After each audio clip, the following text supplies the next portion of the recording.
सम्मेलन में बुलवा दूंगा तो अगले में कैसे बुलाऊंगा। हम नहीं चाहते कोई सारा ज्ञान यहीं दे जाए, 20 सम्मेलन में दे के जाए, वो भी कंटिन्यू लाएंगे। चलिए अब नेक्स्ट के लिए मैं आमंत्रित करना चाहूँगा विजय महाजन मुंबई से लेक्चर के लिए। आप मुंबई से आए हैं हमारे बीच में, आप आएंगे, स्वागत करेंगे तालियों से आपका।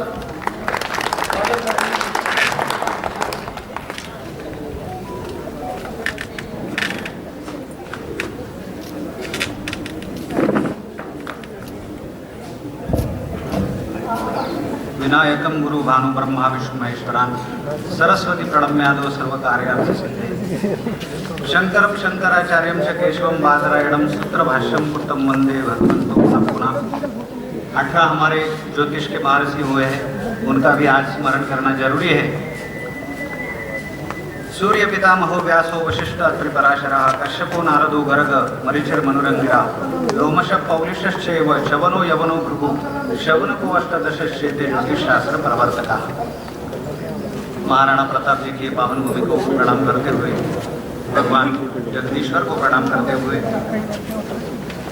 प्रणम्य शिरसा ज्ञानम अभिवाद्यम सरस्वती काल ज्ञानम प्रवक्ष्यामि लघरस्य महात्मना। लघत मुनि को प्रणाम करता हूँ, मंचस्थ सभी विद्वानों को प्रणाम करता हूँ, मेरे समक्ष उपस्थित सभी विद्वत जन को मैं प्रणाम करता हूँ। हमारे आचार्य जो डॉक्टर रवि शर्मा जी हैं, उन्होंने हमें धूप में क्यों खड़ा किया है, इसका एक कारण है कि हर ज्योतिष को तपस्या करना जरूरी है। तो हम ये तपस्या कर रहे हैं ताकि हम निखर जाए, क्योंकि हम क्या है, सोना है, और जो गोल्ड होता है वही तो सहता है कि क्या है। तो बाबू जी जो है पंचायत करता है, चंद्रशेखर शर्मा जी, उनको भी प्रणाम करता हूँ। मुख्य व्याख्याता नीरज जी शर्मा जी, उनको भी प्रणाम करता हूँ। सभी विद्वत जनों को प्रणाम। अभी हमारे जो महाराष्ट्र में दाते पंचांग चलता है, तो वहाँ पे हमारे अभी के मोहन शास्त्री दाते, उनके पिताजी जो धुंडीराज शास्त्री, अन्ना शास्त्री दाते कहते थे कि अगर हम पंचांगकर्ताओं को प्रणाम करें तो सब पाप धुल जाते हैं, क्योंकि उनकी इतनी तपस्या होती है। तो सभी पंचांगकर्ताओं के प्रणाम। उनके पीछे भागवताचार्य नीरज अग्निहोत्री जी, वो भी पंचांगकर्ता है, उनको भी प्रणाम करता हूँ। आज का हमारा विषय रोटी कपड़ा और मकान। 70 के दशक में जो हमने देखा होगा, ये हमने मनोज कुमार की पिक्चर आई थी रोटी कपड़ा और मकान, तो उसमें संगीत आता था मेरे देश की धरती का ला ला ला ला ला, उससे सब नाम आ जाते हैं। हाँ, वो गीत अलग है लेकिन धुन आ जाती है। धुन पहले लगती थी, वो नए आते हैं तो उनकी वो धुन थी, और उसमें सब मनोज कुमार जी देखते हैं कि रोटी बताई है, कपड़ा बताया, मकान बताया है। और एक डायलॉग है उनका, 70-80 के दशक की फिल्म है, लेकिन वो क्या कहते हैं कि राहु माँ उससे पूछती क्या तुझे नौकरी मिल गई, तो आज गया था, तुझे नौकरी मिली, वो भगवान को प्रार्थना करते हैं। तो मनोज कुमार जी कहते हैं भगवान अपनी जगह पे सही है माँ, राहु के तो अपनी जगह पे अटल है, इसलिए मुझे नौकरी मिली नहीं। तभी भी हम उनका ये डायलॉग सुनते हैं। तभी गाना भी आता है कि उनके साथ जीने का मान है, और वो कहते हैं कि तुम नौकरी नहीं मिले तो मुझे छोड़ दोगे, मेरे साथ नहीं रहोगे। तो कहते हैं कि तुम मेरे साथ नहीं रहोगे, अगर मैं ऐसा ही रहा तो मुझसे प्यार करते हो कि कैसे। तो फिर अंत में तो वो चली जाती है मकान वाले के साथ। वो उसका गाना भी बहुत फेमस होता है, हाय हाय ये मजबूरी, ये मौसम, ये दूरी, मेरा लाखों का सावन जाए, ये तेरी दो टेके की। तो ये ऐसे है रोटी कपड़ा और मकान। सर जी ने भी बताया कि ये अलग अलग स्थान है, इसको महत्व है, सही है, कोई बात नहीं। लेकिन हमारे यहाँ बहुत ऐसे सारे शराबी लोग हैं, उनके बीवी को मारते पीटते, फिर भी खाना खा को देते हैं उनको, घूम रहे हैं। ऐसे बहुत सारे बच्चे कुछ कमाते नहीं, दिन भर माँ पिता से खर्चा लेके जाते। तो इसके लिए आपका अर्थार्जन करना इतना जरूरी नहीं है, आपके नसीब में होना जरूरी है। तो उसके लिए मेरे ख्याल से हमारा लक्ष्मी नारायण स्थान, यानी तो धर्म त्रिकोण है, 1 5 9 वाला, और उसकी जो लक्ष्मी का त्रिकोण है काम त्रिकोण। जिसका धर्म और काम त्रिकोण अच्छा है उसको 2 6 और इससे कोई मतलब नहीं, क्योंकि जिसका काम त्रिकोण अच्छा है और धर्म त्रिकोण अच्छा है उसको पैसा रोटी मकान कपड़ा मकान सब मिलने वाला है। हम क्या करेंगे कि अगर लग्न भाव ही आपका अच्छा नहीं है, यानी आपका शरीर ही बीमार है, तो आप कुछ भोग नहीं सकते हो। मैं थोड़ा सा आपको जातक पारिजात दीक्षित जी का उनके श्लोक की ओर ध्यान आपका आकर्षित करूंगा। लग्न भाव के बारे में वो क्या कहते हैं, शरीर वर्णाकृति लक्षणानि यशो गुणस्थान सुखा सुखानी प्रवास तेजोर बल दुर्बलानी फलानी लग्न से वदंती संतः। यानी क्या कह रहे हैं वो कि हमें जब शरीर जो है वो बहुत जरूरी है। तो उसमें क्या है, हमारा शरीर है, वर्ण है, आकृति है, लक्षण है, उसमें तेज है, वीर्य, बल है, ये सब, उनकी लंबाई चौड़ाई, ये आपके पास होगा तो आप ये सब सुख भोग सकते हो। इसलिए शरीर सुख लेके आना, वो जैसे कि सर ने बताया कि ऊपर से ग्रहों से आता है, वो हमारा एक जरूरी स्थान हो गया है। दूसरा जो स्थान है, ये जो दूसरा भाव है जो मुख का है, तो उसको क्या कहते हैं हमारे विद्वज्जन, वित्तम नेत्र मुखम विद्या वाक कुटुंब अशनानि च द्वितीय स्थान जन्यानि क्रमात् ज्योतिर्विदो विदो। यानी क्या है, वित्त है, धन है, नेत्र है, आंखें, मुख है, विद्या, वाचा, कुटुंब का कारक है, इसका मतलब भोजन, खान पान द्वितीय स्थान पे। हम देखेंगे बहुत सारे लोग गुटखा खाते हैं, तो राहु मंगल, राहु चंद्रमा, राहु शनि उनके दूसरे स्थान पे होते हैं, क्योंकि वो क्या आप खाओगे ये भी जरूरी है। अगर ब्राह्मण है कोई, वो खाली श्राद्ध का ही भोजन खाते हैं। क्यों खाते हैं? क्योंकि उनका धनेश जो होता है, कुछ कुछ श्राद्ध के भोजन करने वाले, उनको श्राद्ध का ही भोजन मिलेगा, दूसरे को ये तो उनको अच्छा भोजन मिलेगा। क्यों मिलता है? तो वो ग्रह काम करते हैं।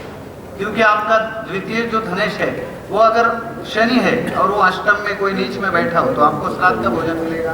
हम देखेंगे स्मशान भूमि वाले काम करने वाले हैं, जेल में काम करने वाले कर्मचारी है, आप देखेंगे सेकंड हाउस उनका अष्टम में जाकर बैठा हुआ होता है या अष्टमी धन में जाकर बैठा हुआ होता है। इसलिए उनको उस तरह का खाना या ठंडा खाना ऐसे किन लोगों को मिलता है, जो लोग का धनेश का संबंध अष्टम से, राहु से, शुक्र से आता, राहु से आता है, शनि से आता है। तृतीय भाव से हम पोशाक देखते हैं, गहने और पोशाक देखते हैं कि नहीं? उसमें जातक पारिजात क्या कहते हैं, ज्येष्ठानुज स्थिति पराक्रम साहसानी कंठस्वर श्रुति वराम भराशुकानी धैर्यम च वीर्य बलम मूलम फलाशनानी वक्षे तृतीय भावात क्रमाच अखिलानी। यानी ज्येष्ठ, कनिष्ठ, बंधु, पराक्रम, कंठ, गला, गर्दन, आवाज, स्वर, कंठ, श्रुति, सुनने की क्षमता, जेवर, गहने, पोशाक, धैर्य, बल और कंदमूल। ऐसा नहीं है, गांधी जी को कपड़े की कोई कमी नहीं थी, वो तो बैरिस्टर थे, उनके पिताजी मोतीलाल बहुत सारे श्रीमंत, फिर भी वो लोग कपड़ा पहन के गए, है कि नहीं? यानी कपड़ा होते हुए भी कुछ लोग नहीं पहनते हैं और नहीं होते इसलिए भी नहीं पहनते हैं। तो ऐसे दोनों भी हैं, तो होकर नहीं पहनना अलग बात है। तो ये तृतीय स्थान पे भी निर्भर करता है कि आप कौन से वस्त्र पहन रहे हो या निकाल के रख रहे हो। अभी मॉडल भी देखेंगे, कपड़ा भी होता है फिर भी उतार के रख देते हो, तो ये बात उससे आती है। चतुर्थ भाव है, छत्तीसगढ़ वाले हमारे भैया उन्होंने बताया कि भाई चतुर्थ भाव का संबंध है, वो सही है कि माता के गर्भ में हमारा पालन पोषण दूध से ही होता है, तो चतुर्थ भाव बहुत ही हमारा जरूरी है। और चतुर्थ भाव से महिपयान देखते थे, राजा का जो वाहन था। अभी हम बहुत सारे लोग देखते हैं जो ट्रैवल में ड्राइविंग का काम करते हैं, तो उनका घर ही गाड़ी होती है। बहुत सारे हम देखेंगे कि जो लॉरियाँ चलाते हैं इस भाग से उस भाग को, महीना वो घर पे आते ही नहीं, वो गाड़ी में ही खाना बनाते, गाड़ी में ही चलते। रेल की जो टूर होते हैं वहाँ आपको पेंट्री कार 3-4 दिन के, तो वहाँ से कर्मचारी जो रहते हैं तो वही काम करते हैं, तो उनका चतुर्थ स्थान तृतीय नवम से संबंध आता है, इसलिए उनका घर ही गाड़ी हो जाती है। अभी हमारे आप अगर देखोगे 4-4 घंटे के, मुंबई से पुणे 4 घंटा है, मुंबई से नासिक 4 घंटा है, तो वहाँ से लोग सुबह 5 बजे से निकलते हैं और रात को 11 बजे घर पहुँचते हैं। गाड़ी में उनका खाना हो जाता है, गाड़ी में उनका सब हो जाता है। तो उनके ऐसे 30-30 साल की जो नौकरी करते हैं, तो गाड़ी में ही परिवार, गाड़ी में ही घर, गाड़ी में ही सुख दुख, गाड़ी में ही सत्यनारायण की पूजा, गाड़ी में दुख शोक सब मनाते हैं। तो ये क्या हो गया, इसका चतुर्थ भाव का तृतीय नवम 12वें भाव से संबंध आने के कारण घर का सुख नहीं, उनको गाड़ी का ज़्यादा, घर पे क्या केवल सोने के लिए जाएंगे, सोकर आ जाते हैं और फिर काम और वो सब वही हो जाता है। तो हमारे विद्वज्जन क्या कहते हैं चतुर्थ स्थान के बारे में, वदंती विद्या जननी सुखानी सुगंध गोबंधु मनोगुणानी महिपयानी क्षितिमंदिरानी चतुर्थ भाव प्रभवानी तज्ञा। विद्या, मातृ सुगंध, से गो, गाय माता, बंधु वर्ग, मनोगुण, राजा का वाहन, जमीन पर जमीन घर से हम देखते हैं। अभी कैसे कारक ग्रह होते हैं, लग्न का कारक सूर्य है, जिनका सूर्य अच्छा है तबीयत अच्छी रहेगी, मान सम्मान मिलेगा, शरीर अच्छा रहेगा। दूसरा हम देखते हैं धनस्थान का कारक गुरु है, वही खाने का है। धनस्थान में जो गुरु रहेगा मीठा मीठा खाएंगे। कुछ भागवताचार्य होते हैं उनको मिठाई मिलेगा, फल खाओ, फ्रूट खाओ, केला खाओ, मिठाई खाओ, दूध पियो, लस्सी, शक्कर खाओ। क्यों? गुरु अच्छा है, गुरु वाणी में है, गुरु का बोलते हैं, उनको मिल जाता है। वैसे तृतीय स्थान का मंगल है, पराक्रम। आप कहाँ घूमोगे, ये देखिए अभी गाड़ी हो गया आपको, रुके रुके रुके, वो दिखाइए मुझे, फिर आप निकले। वो ड्रेस कैसा है, पराक्रम का मंगल का है, उनके साथ हमको रुकना पड़ता है, फिर हमें आगे चलते हैं, क्योंकि क्या है मंगल तृतीय भाव का है ना, तो गार्ड आपको रोकेंगे, पुलिस आपको रोकेंगे, उनके वो यूनिफॉर्म की एक प्रभाव होगी, वो क्योंकि मंगल कारक है तृतीय भाव का। चतुर्थ का शुक्र, चंद्रमा और गुरु, ये तीनों कारक है। दूसरा मैंने एक पाया है, आप भी अवश्य इसका अध्ययन करें कि जो देवगनी वाले नक्षत्र है, जिनका धनेश है वो देवगनी नक्षत्र में है, जिनका चतुर्थेश है वो देवगनी नक्षत्र में है, जिनका तृतीयेश है वो देवगनी नक्षत्र में है, तो वो सात्विक आहार विहार करेंगे। वो कपड़े भी सात्विक पहनेंगे, खाना भी सात्विक खाएंगे। 5 बजे के बाद मैं नहीं खाता लहसुन प्याज, मैं नहीं खाता, भागवत अच्छा रहे, ये वो।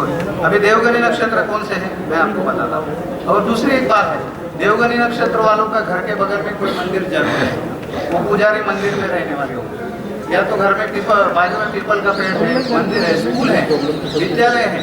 ये ऐसे ही देवगनी नक्षत्र में अगर चतुर्थेश हो, देवगनी नक्षत्र है हमारे अश्विनी नक्षत्र है, मृग नक्षत्र है, पुनर्वसु है, पुष्य है, हस्त नक्षत्र है, स्वाति है, अनुराधा है, श्रवण है, रेवती, ये देवगनी नक्षत्र। आप देख सकते हो कि जिनका स्वामी इसमें बैठा है उनका खान पान, रहन सहन और घर वो सात्विक रहेगा।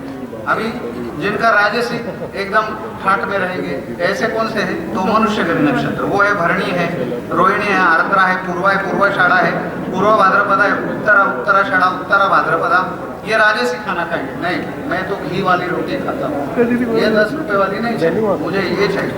उनका रहन सहन खान पान कैसे है? भरणी नक्षत्र का एक मैं बताता हूँ, जो लोगों के यहाँ भरणी नक्षत्र होगा उनके साथ पैकेट में बिस्किट पड़े हों, भले वो ना खाते हो, किसको भूख लगी दे देंगे, पानी रहेगा, आपा भरणी नाम है तो किसको भी पानी दे देंगे, ये ले लो भाई पानी। आप याद रखना, भरणी नक्षत्र वालों के घर में भी बहुत सारी चीजें पड़ी होती है, मेहमान आए तो ऐसा नहीं होगा भूखा जाएगा, वो दे देंगे, क्योंकि आपा भरणी जल और जो खाना है उनके पास भरपूर भरा हुआ रहता है। दूसरे राक्षसगण वाले नक्षत्र है, कृतिका है, आश्लेषा है, मघा है, चित्रा है, विशाखा, ज्येष्ठा, मूल है, धनिष्ठा और शतदाता। ये तामसिक खाना है। नहीं भाई, हमें तो आज ये वाला बकरे वाला चाहिए, कल मुर्गी खाएंगे, रोज तो अंडे जरूरी है, मैं 20 अंडे रोज खाता हूँ, तो तामसिक। यार बहुत तीखा, मैंने यार तीखा ही नहीं डाला, जरा तीखा बनाइए, ऐसे तामसिक। घर भी उनके ऐसे रहेंगे, बेर बार ये वो इसके बाद जाने वाले रहते हैं। और ग्रहों का भी फर्क पड़ता है। शुभ ग्रह कौन से? हमारे चंद्र, बुध, गुरु, शुक्र है।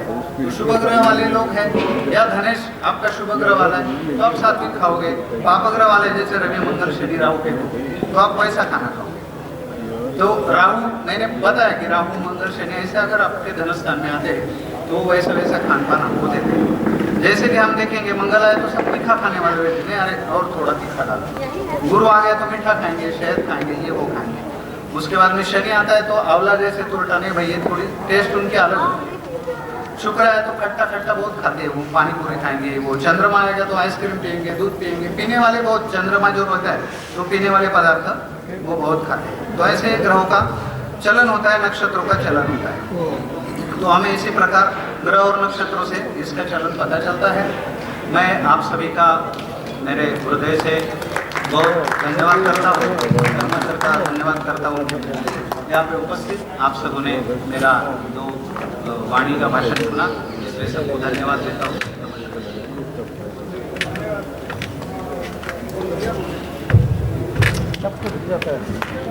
बिल्कुल आपने पकड़ लिया था कि रोटी, कपड़ा और मकान आया कहाँ से टॉपिक, ये उसी पिक्चर से आया था। मैं वही पिक्चर देख रहा था उस दिन जब टॉपिक आ रहा था, तो यूट्यूब पे गाना चल रहा था। वो आपने गाना सुना है? मैंने वो गाना भी सुना था, हाय हाय ये मजबूरी।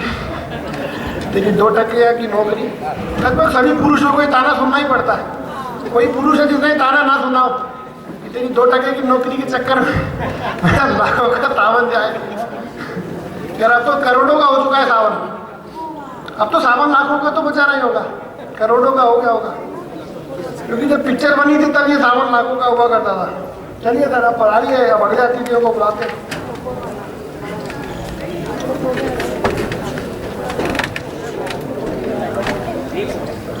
हाँ बिल्कुल, नौकरियां लाखों की हो चुकी है, बिल्कुल सही कहा आपने दिवाकर जी। कोई जमाने में वो गाना आया था ना, एक जय प्रदा का बोलता था, मुझे 9 लखा दिला दे रहे, तो 9 लखा तो उस समय आता था शराबी। यहाँ सबकी जानकारी बड़ी प्रबुद्ध है, हाँ पकड़ लेंगे। आपने भी नाम आपका नहीं दिया। पर गाना तो जय प्रदा ने कहा था ना, आप पर एक पुरुष की पीड़ा ये देखिए कि जलाया किसने था, जलाया तो अमिताभ ने था। तो पुरुष एकदम सही पीड़ा को पकड़े हैं। हाँ? और वो इन्होंने क्या बोला था अभी, वो शराब पी के पुरुष मारता पीता, उसने शराब पी के 9 लक्का जलाया था। तो वो शराब का तो अच्छा इफेक्ट होता है ना। अब उस बेचारे को पता नहीं उसके डेबिट कार्ड में 9 लाख आ रहा है कि 10 लाख आ रहा है। चलिए सर, बहुत अच्छा आपने पकड़ा रोटी कपड़ा और मकान का मूल उद्भव आपने पकड़ लिया। अब अगले मंच के लिए मैं मदद करूँगा महेंद्र नाथ मुंडला को मंच पर, MS आहूजा उदयपुर, विकास तिवारी गुवाहाटी असम, प्रवेश वर्मा पंजाब, रुपिंदर पुरी दविंदर सोनी पंजाब से।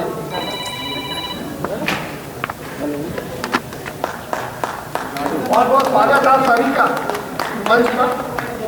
बहुत बढ़िया बढ़िया पत्र वाचन हो रहे हैं और आज बहुत समय भी आप लोग बहुत लिमिटेड ले रहे हैं, बहुत कम समय में बहुत बहुत अच्छा अच्छा सुनने को मिल रहा है।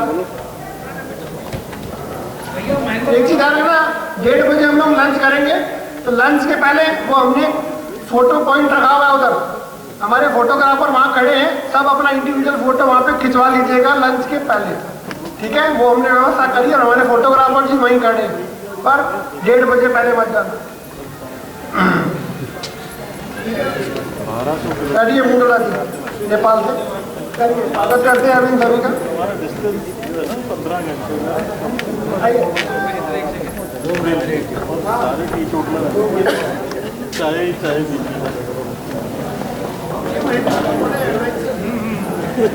भाई चला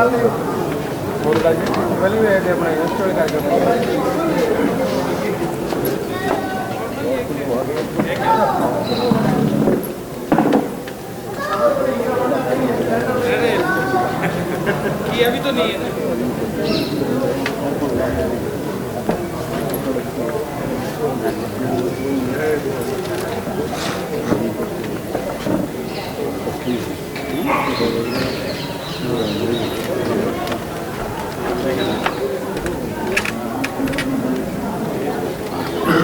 चाहिए। अब अगले लेक्चर के लिए बुलाना चाहूँगा राजेश वाजपेयी जयपुर से। राजेश वाजपेयी जयपुर से आप आएंगे।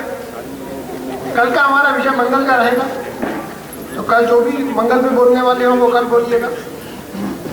और परसों हमारे 2 ही लेक्चर होंगे, एक हमारे नीरज जी सर का होगा और एक मनोज जी का होगा भगवत गीता पर। तो जो भी विषय आपके हैं 2 दिन ही रखें।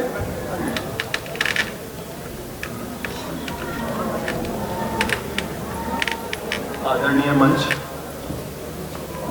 उपस्थित सभी विद्वानजन, गुरुजन, विदुषियाँ एवं समस्त आदरणीय, मैं Rajesh Vajpayee KPS professor and researcher Jaipur से हूँ और पहली बार मैं इस प्रोग्राम में शामिल हुआ हूँ।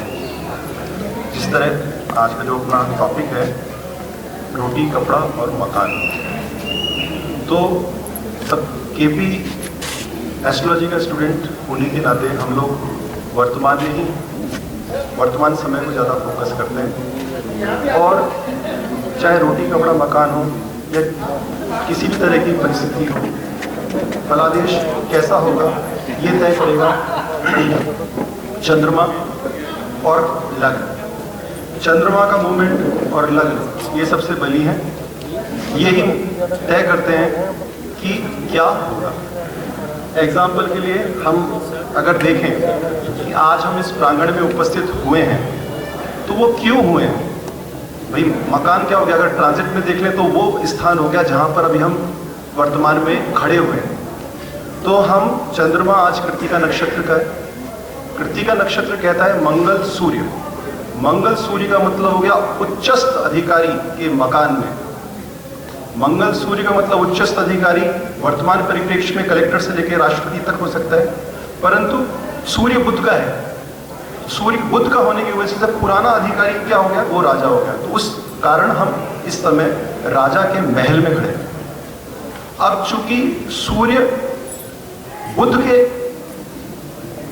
नक्षत्र में है, बुध वक्री है, मंगल भी वक्री है। इस वजह से क्या है कि जो बोल रहा है, जो वक्ता है, उसको उतना आनंद नहीं आ रहा है क्योंकि श्रोतागण बिखरे हुए हैं। ये कारण बुध का है, ये बुध की वजह से श्रोतागण बिखरे हुए हैं। अगर बुध वक्री नहीं होता, बुध मार्गी होता, मंगल मार्गी होता, तो आज हम यहाँ पे सभी लोग एक जगह होते हैं और बहुत अच्छा वंश का संचालन होता है।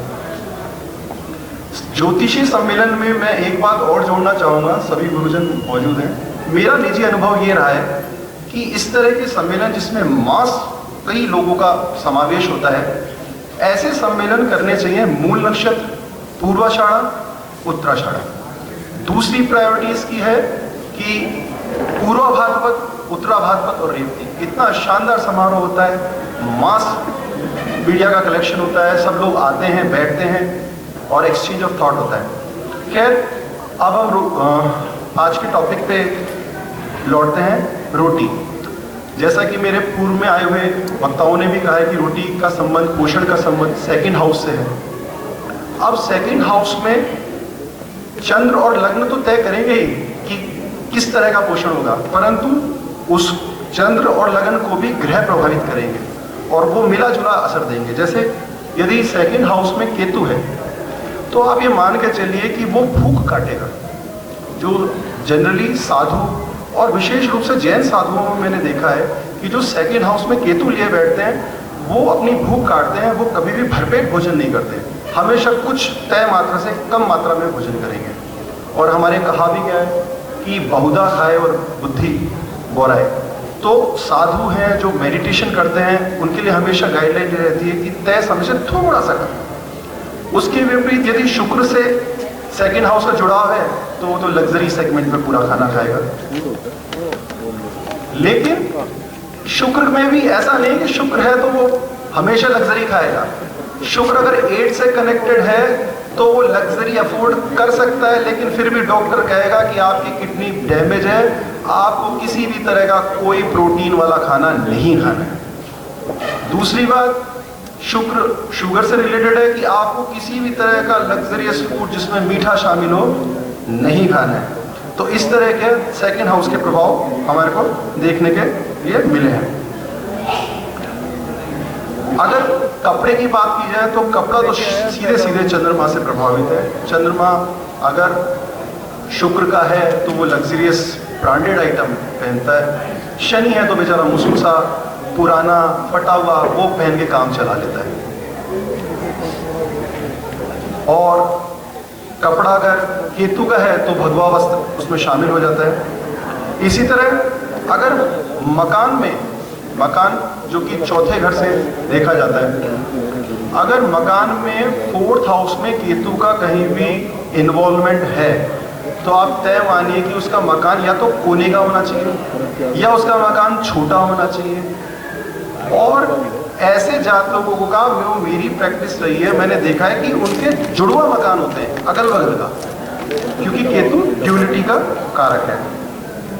शुक्र रहेगा तो लग्जरियस सेगमेंट का मकान रहेगा, मरकरी में मल्टीपल प्रॉपर्टीज आ जाएंगी और इस तरह से ये सारी चीज़ें चलती हैं। तो रोटी कपड़ा मकान पे पहले से ही पूर्व में ही काफ़ी वक्ताओं ने अपने विचार प्रकट कर दिए हैं और मैं उनसे बिल्कुल एग्री करता हूँ। आप लोगों ने सबने मुझे ध्यान से सुना, बहुत बहुत धन्यवाद, बहुत बहुत आभार।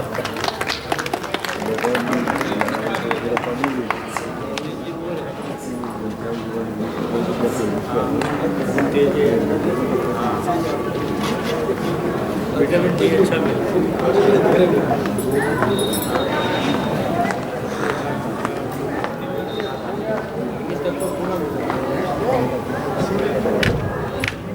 चलिए नेक्स्ट योगेश ओझा जी को बुलाना चाहूँगा।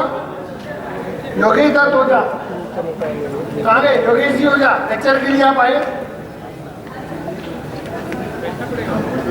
हाँ बताओ।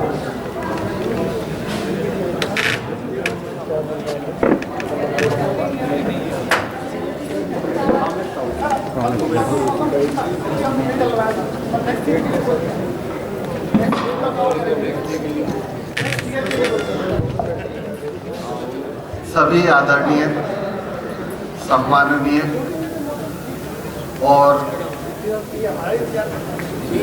ज्योतिष के महान ज्ञाताओं को मेरा सादर चरण स्पर्श। वैसे तो विषय बहुत गंभीर है, रोटी कपड़ा और मकान। रोटी कहने को बहुत छोटा शब्द है, 2 अक्षर का शब्द है, मगर उसके बिना जीवन भी नहीं चलता।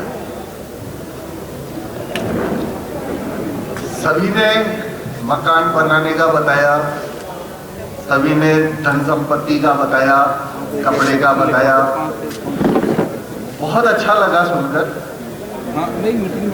और बहुत कुछ सीखने को भी मिला। पर मेरे जो अनुभव में आया है वह अनुभव मैं आप लोगों के बीच में साझा करने के लिए आया हूँ। हर व्यक्ति के जीवन में एक समय ऐसा आता है, सब कुछ होते हुए भी कई बार वो रोटी के लिए तरस जाता है। हर व्यक्ति के जीवन में आता है, चाहे कोई भी हो।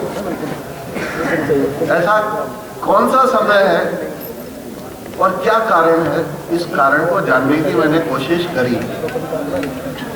जब भी बाधक या बाधकेश ग्रह की महादशा प्रारंभ होती है और उसमें राहु और केतु का अंतर प्रत्यंतर आता है, उस समय वो आदमी चाहे कितना ही करोड़पति हो, वो भूखा जरूर मरता है।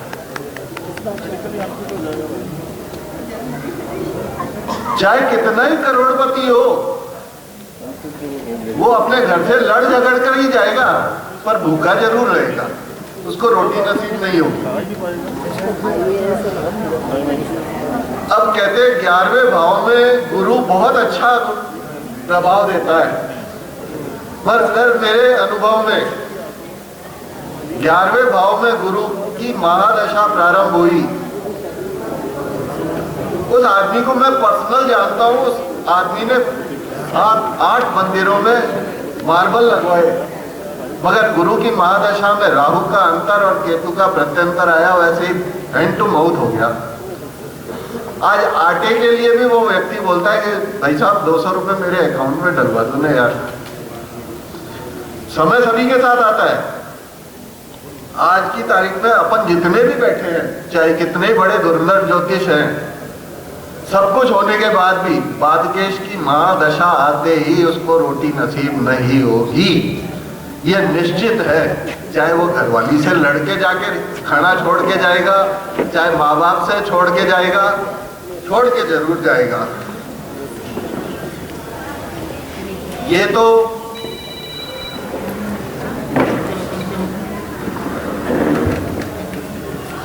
तो रही बाधकेश की। अब वृषभ लग्न, मैंने गुरु की महादशा में बोला, उसके लिए बता देता हूं। उसकी कुंडली थी तुला लग्न की। गुरु वक्री होकर बैठे थे एकादश भाव में। जब जब गुरु वक्री हुए उसकी कुंडली में, तब तक वो परेशानियों में आया, और जब गुरु की महादशा आई उस समय वो रोड पे आ गया, बालक हो गया। और वृषभ लग्न में जब राहु की महादशा आई, वृषभ लग्न में जब राहु की महादशा आई, राहु अगर अष्टम में बैठा है तो उसको वो महाराणा प्रताप की धरती पे बैठा हूं। महाराणा प्रताप के लिए भी एक कविता चली थी, जब घास की रोटी ही, अरे घासरी रोटी ही जब बन में लावड़ो ले बाग्यो नानो सो हमरो चीख वो लड़ियो गड़ियो वो सयो गड़ो मेवाड़ी मान बचावण में। तो उनका सेकंड हाउस में केतु था, अष्टम भाव में राहु था, और राहु की महादशा थी, इसलिए उनकी घास की रोटी भी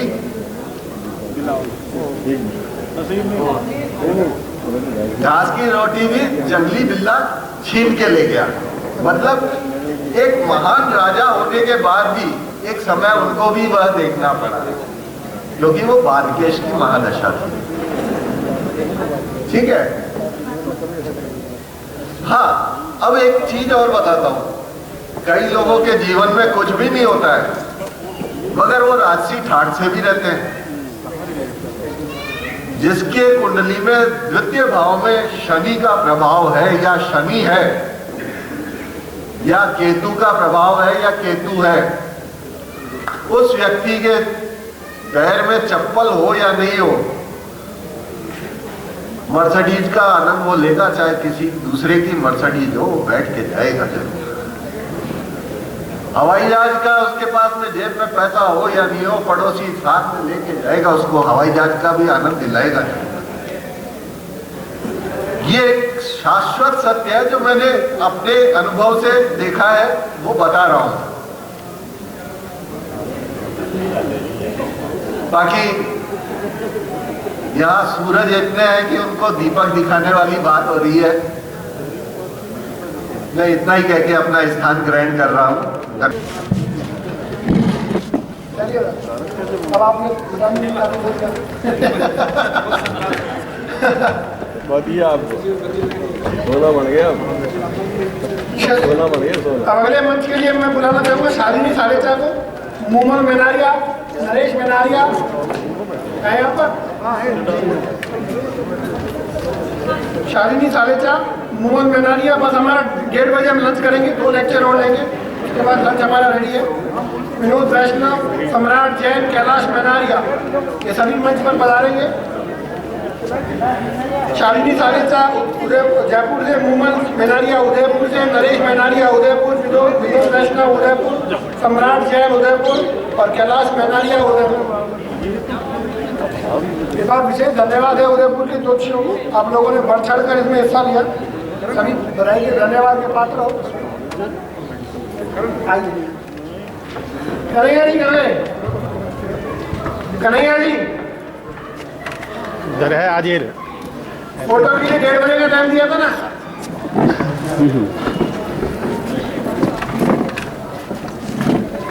बस 15 मिनट बाद लंच भी करेंगे, फोटो भी खिंचाएंगे। शालिनी सालेचा कह रहे हैं, मोमन मेनारिया, नरेश मेनारिया।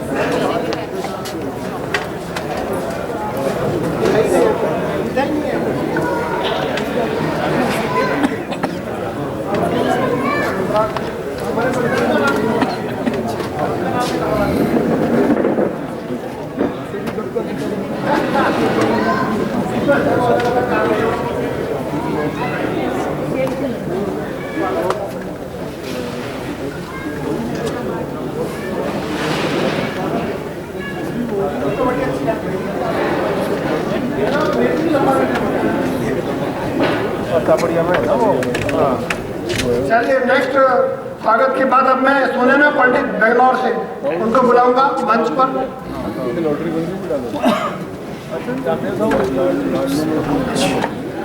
लगभग हमारे अधिकतर वक्ता ऐसे हैं जो पहली बार ही बोल रहे होंगे, उसमें से एक सुनैना पंडिता भी है जो पहली बार ही बोल रही है।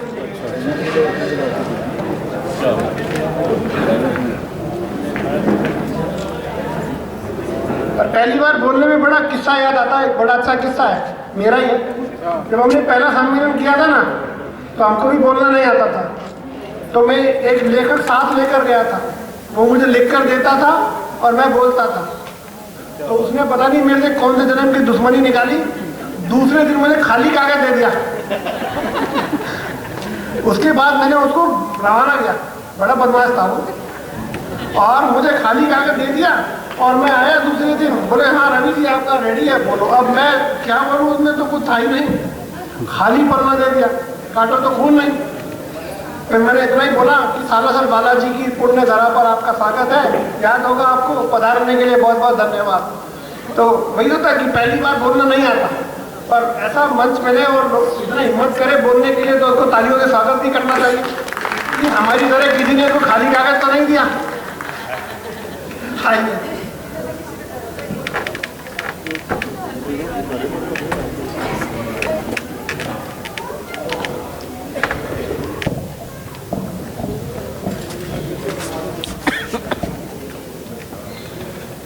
Radhe Radhe, Jai Shri Krishna. My handfold namaskar to all the respected dignitaries present here. My name is Sunana Pandita. I came from Bangalore.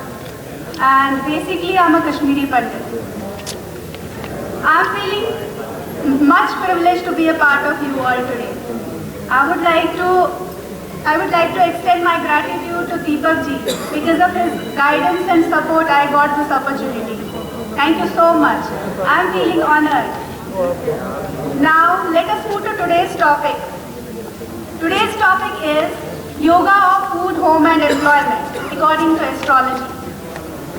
According to my viewpoint, when we are born, food and home are the things we naturally receive through our parents. Obviously with the help of our past karma as well. But employment is the only thing which we generate through our efforts and karma. Since I personally believe in karma, I feel karma is the most important factor in individual's life.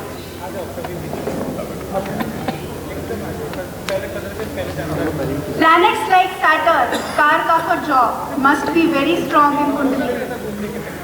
Now, talking about Saturn, Saturn has become my most favorite planet, since Saturn is called as the Karam ka Devta. Saturn will see our karma only. Saturn is just like a blessing in disguise. I feel Saturn will burn us in fire to turn us into gold. I would like to repeat these beautiful lines. Saturn will burn us in fire to turn us into gold.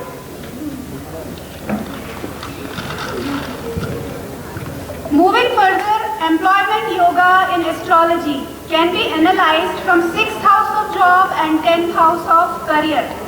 6th house shows our daily activities, and at the same time, 10th house and D10 chart play the most important role in career and employment. If a planet in 10th house is exalted and is retrograde, it will still not give a benefic result in career. But if a planet in 10th house is debilitated and retrograde, it will still give a benefic result. During the transit of Lagnesh in 10th house and 10th house Lord's transit in Lagna, a native may get a new job. At the same time, 2nd house and 7th house also play an important role in career and savings, because we see our savings and fixed deposits through 2nd house, and 7th house shows our business partnerships. At the same time, 7th house is 10th house from the 10th house from 7th house is 10th from 10th house, according to Bhavat Bhavam. Jupiter's and Sun's placement in own sign, Kendra or Trikon shows a government job. At the same time, Saturn and Mars also play an important role in giving a government job to a native. Meanwhile, Moon, my favorite planet, Moon works more likely with a private job. This is all fine, but I believe planets also favor us when we are more active into our karma. One should focus on gaining knowledge and attaining sadhana through daily practices. Employment is just a secondary aspect. We as human beings should focus more on our karma, and our karma will definitely help us in generating a good job, very good job. Now there is still a lot to discuss, but this employment yoga 10th house D10 chart, this cannot be concluded in just 5-10 minutes of discussion. So I would like to stop here because most important speeches are still awaited. I wish a very good luck to all of you. Thank you so much for listening to me. Radhe Radhe, Jai Shri Krishna.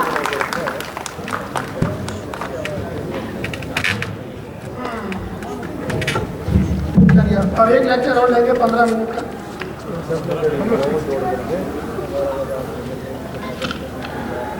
Shri Naresh Soni Udaipur, इनका lecture ले लेते हैं। नरेश जी सोनी उदयपुर आइए। उसके बाद 1:30 बजे lunch हो जाएगा। 15 मिनट यहाँ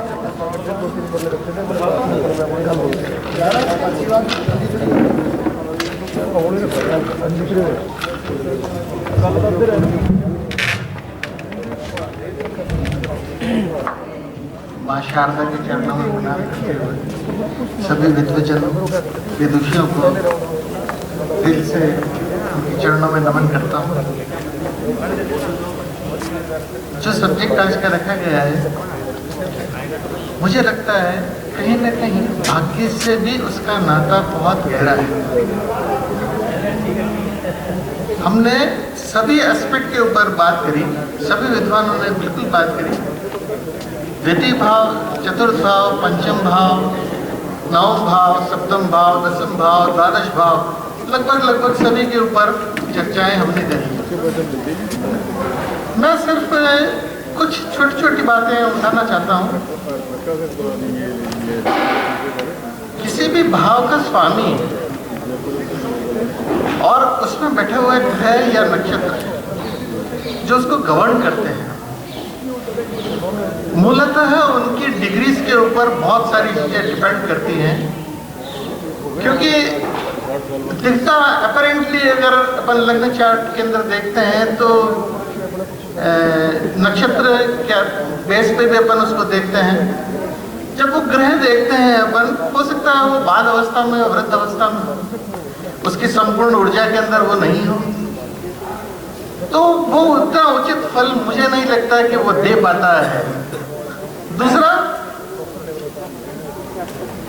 कुछ हटके अगर इससे मैं बात करूं तो मैं ये चाहता हूं कि अपन, या मेरी व्यक्तिगत धारणा यह है कि मैं निर्ण चलित को भी देखना बहुत ज्यादा पसंद करता हूं, क्योंकि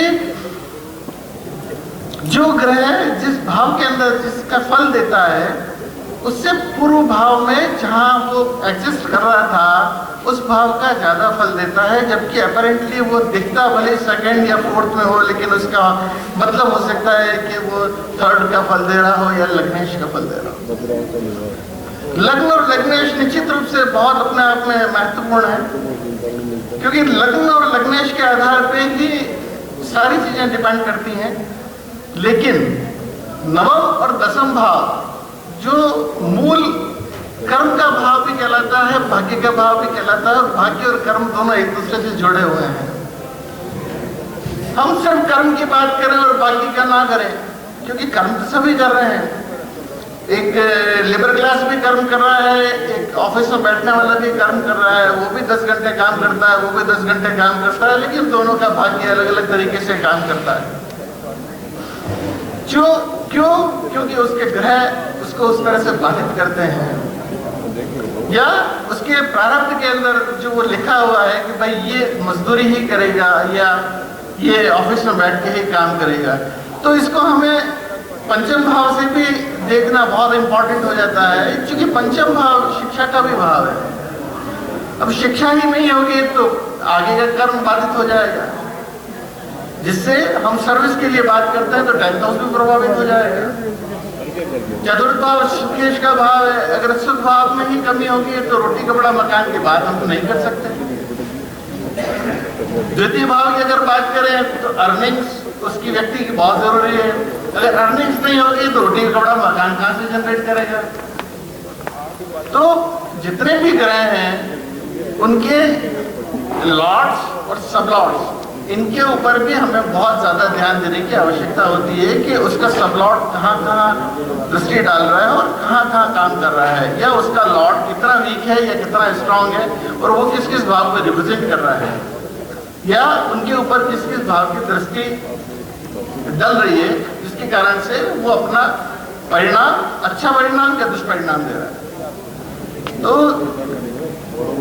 तीनों ही चीजें जो व्यक्ति के लिए आवश्यक हैं, तो मैं यही निवेदन करूंगा सभी से, जो मेरा अनुभव है उसके आधार पे भी मैं यही कहने की कोशिश करूंगा, क्योंकि लग्न के साथ साथ मैं निर्ण भाव चरित्र को भी उतना ही महत्व दें जितना आप लग्न को महत्व देते हैं।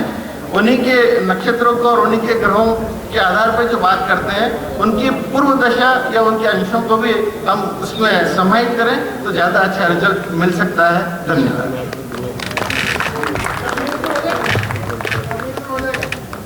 चलिए नेक्स्ट बुलाएंगे शालिनी सालेचा को। 10 मिनट है अभी हमारे पास।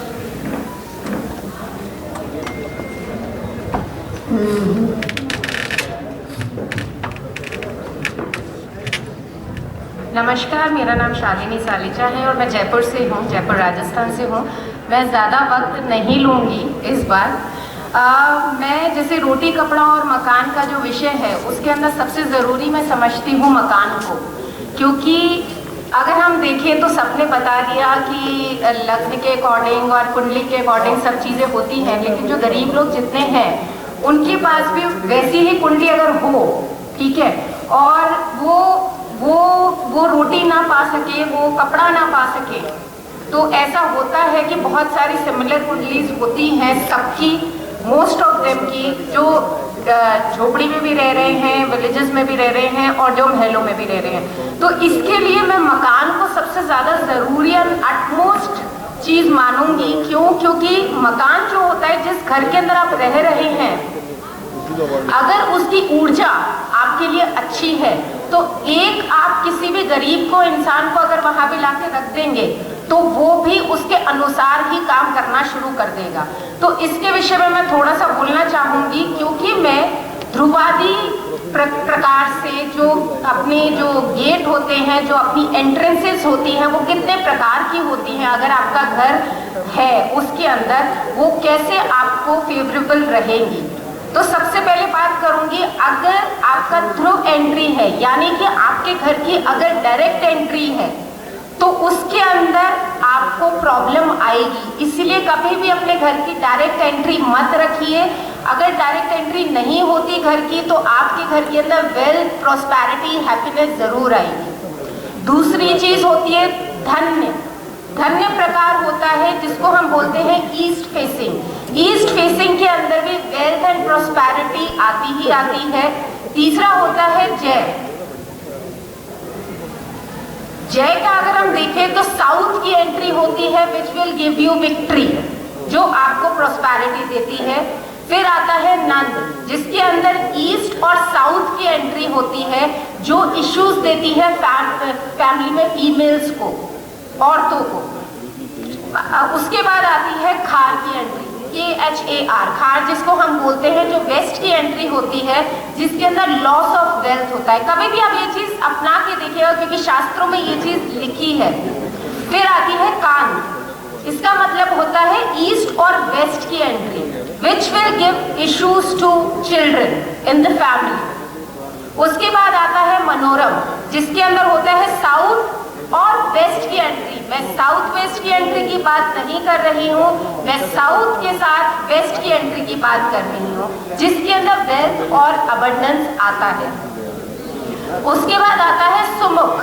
सुमुख के अंदर ईस्ट की, वेस्ट की और साउथ की एंट्री अगर आप खोलते हैं तो आपको मटेरियलिस्टिक गेन्स होते हैं। फिर आता है दुर्मुख, यानी कि नॉर्थ की एंट्री। अगर आप नॉर्थ की एंट्री खोलते हैं तो आप पैसा तो खूब कमा लेंगे, लेकिन आप उसको एक्यूमुलेट नहीं कर पाएंगे। You can not accumulate the wealth. उसके बाद आता है धनन की एंट्री, जिसके अंदर होता है ईस्ट की एंट्री, साउथ की एंट्री, नॉर्थ की एंट्री। ये आपको देती है वेल्थ एंड प्रॉस्पेरिटी। उसके बाद आती है कश्य की एंट्री, जिसको हम कश्य की एंट्री मतलब नॉर्थ की एंट्री और वेस्ट की एंट्री। ये एंट्री जो होती है ये सबसे ज्यादा डिस्ट्रॉयर होती है। उसके बाद आता है विपुल की एंट्री, जिसके अंदर साउथ, आपका वेस्ट, आपका नॉर्थ। अगर ये एंट्रीज आप खोलते हैं तो आपको वेल्थ एंड फेम मिलता है।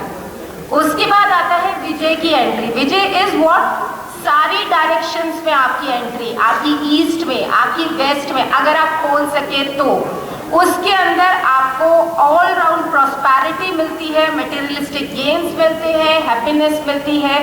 तो ये जो चीज़ है ये मेरे लिए बहुत मायने रखती है कि किस घर में, किस क्षेत्र में आप रह रहे हैं। क्योंकि आज हम कुंडली भी देखते हैं तो कुंडली में हम घर बोलते हैं, हम हाउसेस बोलते हैं। Houses is what, houses plays the major role for roti kapda. Thank you so much. चलिए, बहुत बहुत धन्यवाद आप सभी का। आज के सत्र का यही समापन करते हैं और अब लंच रेडी है, लंच ले सकते हैं। हमारा उधर सेल्फी पॉइंट है, आप फोटो भी ले सकते हैं। तो जैसा आप एंजॉय करें, खाना खाइए, फोटो खिंचवाइए। और 2 बजे बाद कैंप लगेगा तो कोशिश कीजिए ज़्यादा से ज़्यादा जो चीज़ कैंप में सेवाएँ थे तो आप सभी से उम्मीद करेंगे कैंप में सेवाओं की जनता आना शुरू हो गई।